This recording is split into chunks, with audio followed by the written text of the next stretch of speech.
Faith is powerful, but faith alone is incomplete. We live in a generation that celebrates faith. We confess it, we declare it. Several books have been written about faith. Several albums have equally been released on the subject of faith. However, in his epistle to the believers, Apostle Peter made a startling revelation in Second Peter chapter 1 verse 5 to 10. 2 Peter chapter 1 verse 5 to 10. He said, "And beside this, giving all diligence, add to your faith virtue, and to virtue knowledge, and to knowledge temperance, and to temperance patience, and to patience godliness, and to godliness brotherly kindness, and to brotherly kindness charity." In summary, the apostle was implying that faith must have addendum. He is not proposing an outright replacement of faith. No, but that additions must be made to faith for it to be wholesome and profitable. Welcome to today's edition of Taking the Lead. My name is Chris Obebo, and the topic is Addendum to Faith, Part 1. Why Faith Does Not Stand Alone. Addendum to Faith, Part 1. Why Faith Does Not Stand Alone. So, the apostle is saying faith needs to be added to for it to be wholesome, for it to be profitable. Faith can be compared to the foundation, but you know that nobody lives in the foundation because the foundation is not the building. Faith can equally be compared to the seed.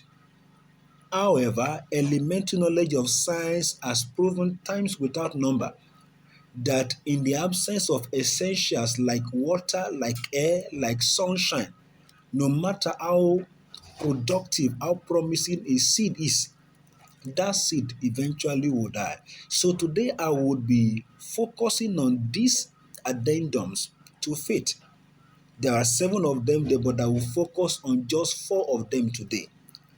To start with, I will discuss what faith is and what are these addendums that needs to be added to faith to become profitable.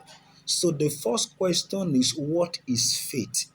The book of Hebrews chapter 11 verse 1, Hebrews 11 verse 1, the Bible says faith is the substance of things hoped for, the evidence of things not seen.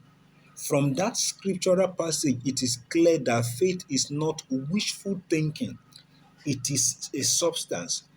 And though initially it appears to be immaterial, in other words, it is first a spiritual reality before it becomes a physical manifestation. Now, translating that spiritual reality, that substance, into a physical manifestation is where this addendum comes in. And the very first one among these addendum is what the apostle termed virtue, virtue. And what does virtue mean? Virtue implies excellence in character. It is moral courage. It is manifesting integrity even when you are under pressure. And virtue was what Joseph exhibited by severally refusing the sexual advances from Potiphar's wife. And of course, you know that it landed him in prison for refusing that advances, but ultimately it brought him into palace. Virtue will protect you from self-sabotaging your destiny. When you choose to do the right thing in spite of the inconveniences attached to it, you are exhibiting virtue. Now, your faith might be big, but if you are a person who does not have virtue, or you are a person of easy virtue, you will self-destruct. You can't claim to be a person of faith and you are cutting corners. That faith you claim to have is actually questionable. The second addendum to faith that the apostle mentioned is knowledge. And knowledge is insight plus understanding. Knowledge will give direction to faith. It will tell you how to go about in bringing to reality that which you have faith about. How did Daniel excel in Babylon, even though he was a stranger and still a man of faith? He excelled by studying. He mastered the literature and the lifestyle of the people while maintaining spiritual discernment. And this eventually made him so relevant that he was able to serve across different dispensations. Why is it important that you should add knowledge to your faith? The kind of knowledge you possess, the depth of the knowledge you possess that you add to your faith will actually help you to stand out. For example, you may believe, you may have the faith that you have been called to lead. That's faith. However, without knowledge about leadership development, you will not only damage yourself, you will not only put yourself in trouble, even those who submit to your leadership are also at risk. A man of faith that is ignorant will ultimately become frustrated. So you need to buy the truth and sell it not. You need to grow. You need to grow in knowledge. The third virtue that needs to be added to faith for it to be wholesome and profitable is temperance. And what does temperance mean? Temperance means self control, it is mastery over self. Faith without self control will lead to chaos. Everyone has appetite, everyone has emotions, everyone has impulses. Your ability to master this is called temperance. Several people have lost opportunities that could turn their fortune around because they lack temperance. Esau lost his birthright because he could not control his appetite for food. Moses couldn't enter the promised land because of emotional outbursts. Even the Garden of Eden was lost because there was no self control. Satan manipulated Eve so much that she concluded that the tree, which God had earlier told them expressly not to eat, was now good, that it was a tree that could be desired to make one wise and had to be eaten. Listen to me, one of the ways by which the enemy fights your faith is to exploit your appetite, is to exploit your emotions, is to exploit your impulses.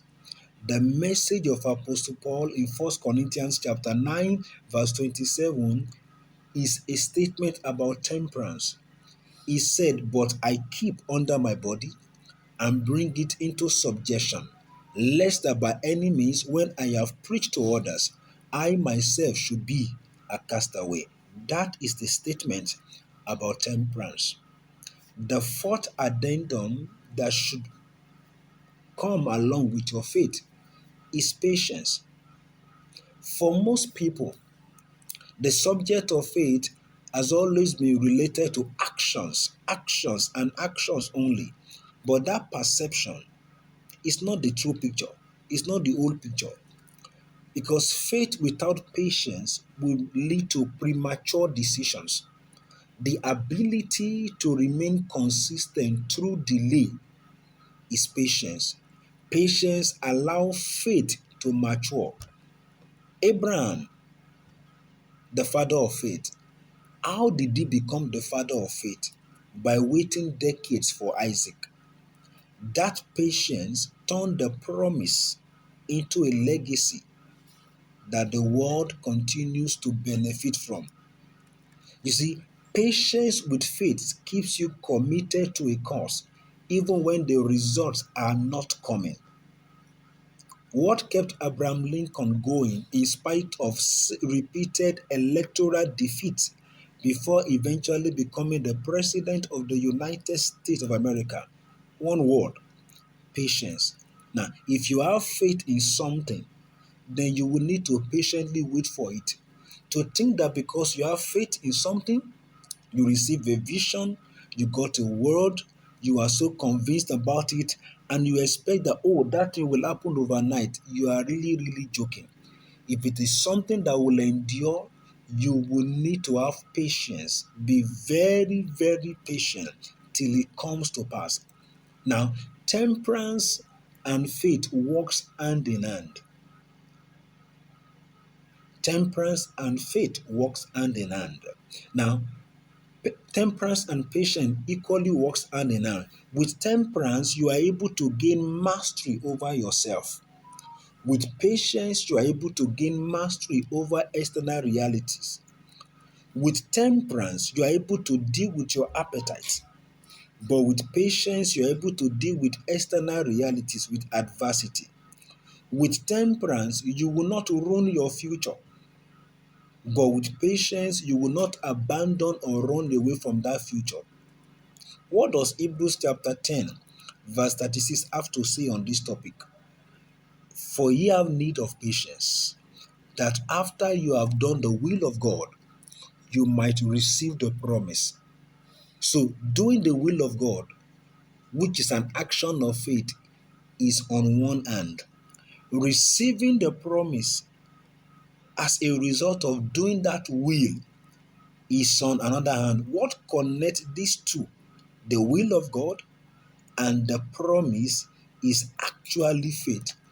But unfortunately, many are unable to transit from one end, having done the will, and to receive the promise because of delay, because of opposition that arises, because of doubt. That is why you need to add patience to your faith so that the promise you have received in faith eventually becomes yours. So, as I wrap up, ask yourself, which of these addendum to faith is missing in your own life? Which of these addendum is missing in your exhibition of faith? Is it virtue that is missing? Work on it. Is it knowledge that is missing? Work on it. Is it temperance that is missing? Work on it. Is it patience that is missing? Work on it. Let your faith show in your character. Add knowledge to your faith to make it balanced. Master your impulses and refuse to quit until the promises are made manifested. I trust that you have been blessed, and I encourage you to read, to, to go over this video again and again until you're able to internalize all that I have said. Thank you so much for your time. I encourage you to head over to YouTube and get to watch other videos. Share with someone who needs to balance his or her understanding of the subject of faith. Thank you so much for your time, and God bless you real good.